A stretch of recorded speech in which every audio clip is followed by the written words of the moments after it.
What's up, guys? Today we're coming at you with a Blue Eyes Invoked test hand, and this came from a guy that asked about this deck, and he seen us play it at the tournament that we went to, and he was wanting to know about some of the combos. So this is a shout out to you, man, and thank you for asking for this. And any other combo videos that we can do that y'all see and you want to see more of, let us know down in the comment section below.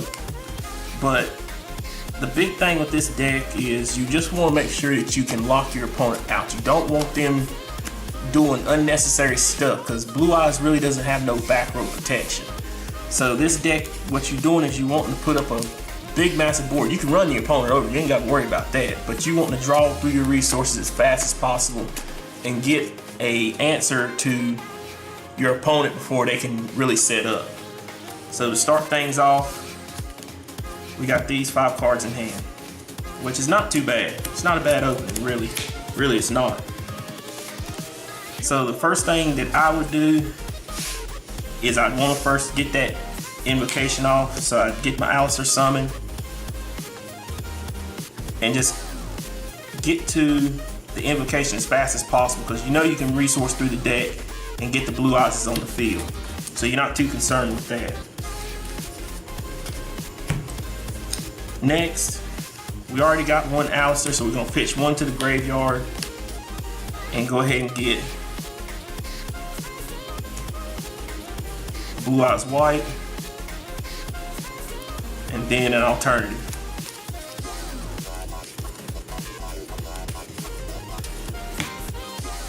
And with this, you can set up a couple different ways. You can either go special summon your Blue Eyes with the reveal. Then you could end up just leaving it as this, or you can go ahead and go invocation, send your Blue Eyes from the hand to the graveyard, banish the Alistair out of the graveyard, and go ahead and summon your Macabre. Activate invocation's effect, spin it back into the deck, get Alistair back to hand.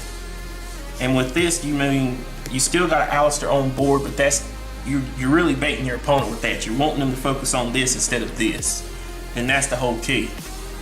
You still got a Blue Eyes alternative that you can smack with if you want to, and then if push comes to shove, you still got Silver's Cry in hand that's going to still protect a lot of your plays if they decide to Dark Hole, Raigeki, Slumber, whatever thing you want to stop with spells, and you have 2 monsters to also stop stuff with too. If you wanted to push it a little further, you could. But really, you just want to make plays that can slow down your opponent and put up an answer to say, what are you going to do? What do you want me to negate? Because whatever you negate, you're going to banish it. And you want to be able to banish something that's going to hurt your opponent more than it's going to hurt you. See, that's pretty good. It's not too bad.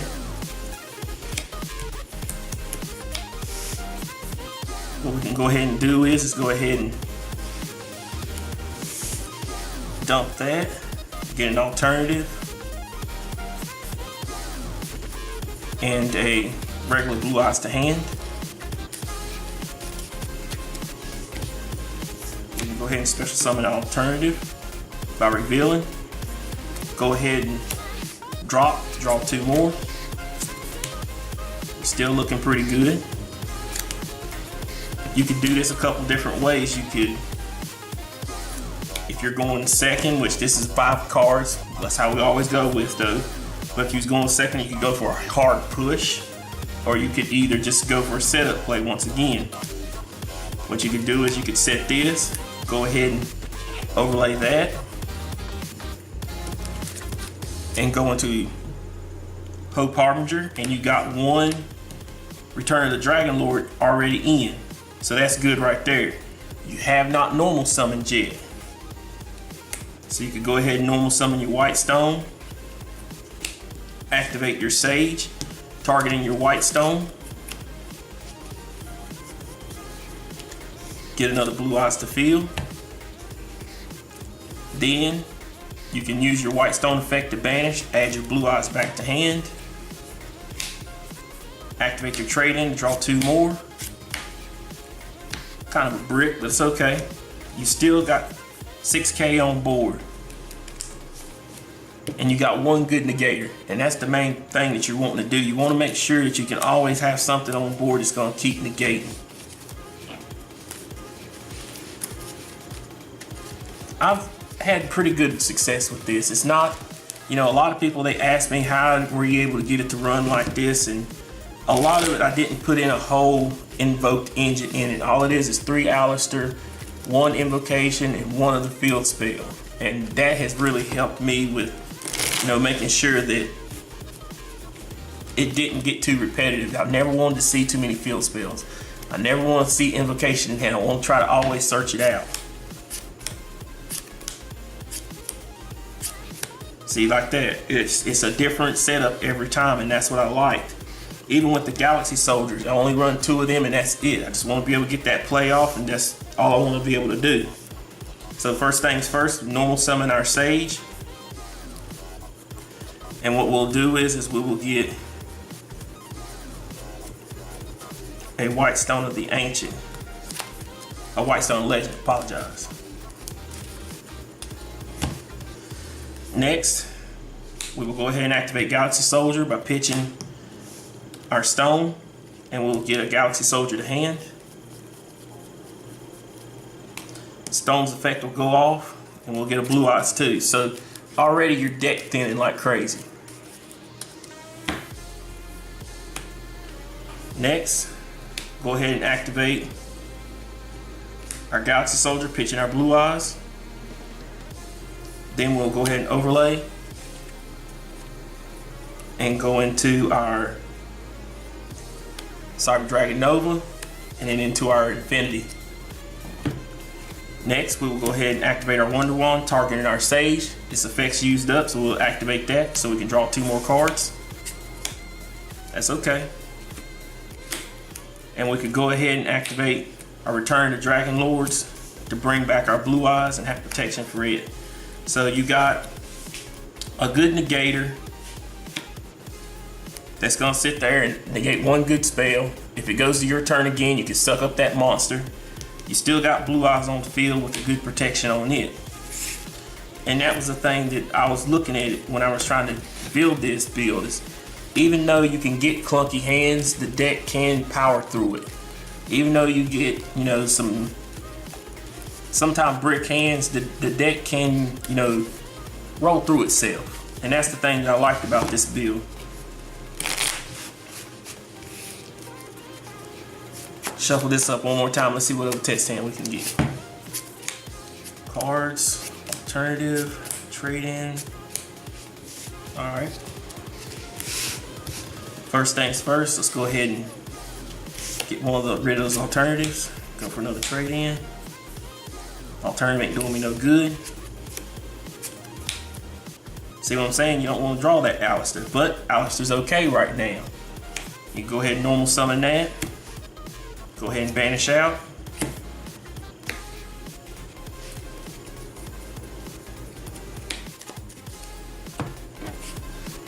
Then get Alistair back. And then start to play over again next turn and give you another chance at it again. That was like I said, you've seen a brick hand, but it powered through it. And that's what you want to do. You want to try to get hands like that as much as possible. Let's try to keep going, see what happens. Let's say things get iffy. Go ahead and pitch that card to Constance. They activated magic card. You want to negate that out. You draw. That wasn't really what you wanted, but still. You still got plays. Don't summon Alistair. Go ahead and get that invocation in hand. Be done with it. You got another card that's going to be able to help you out. Let's say they rocking. It's okay. You got your invocation in hand. Next turn, Twin Twister. Like I said, sometimes it don't open up the way you want to. Sometimes you get those brick hands, but then you got your game too. You just don't want to make sure that you get your sideboard right. And you just keep going from there.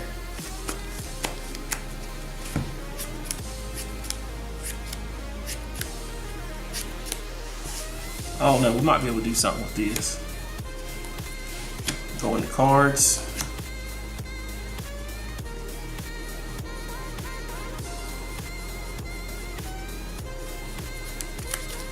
Go and get that in hand.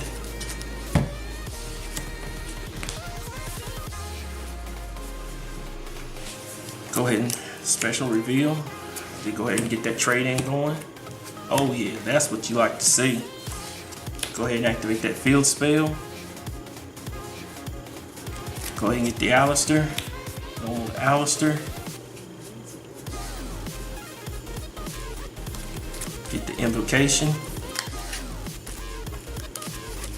And in this instance, I would most definitely activate the Invocation because right now the opponent is in like a situation where they really cannot help you, hurt you on that.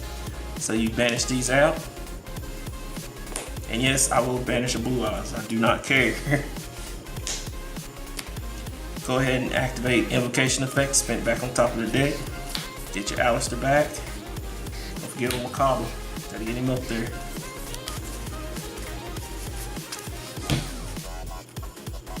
And then you just gonna hold because you already got Soul Charge in hand. You got an Alistair to protect your Macabre.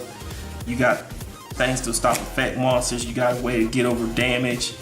I mean, it's not the unbreakable board, but it's very good. It's a good setup that's gonna make your opponent have to think through their plays. But that's it for this, guys. Let us know what you think. We're out.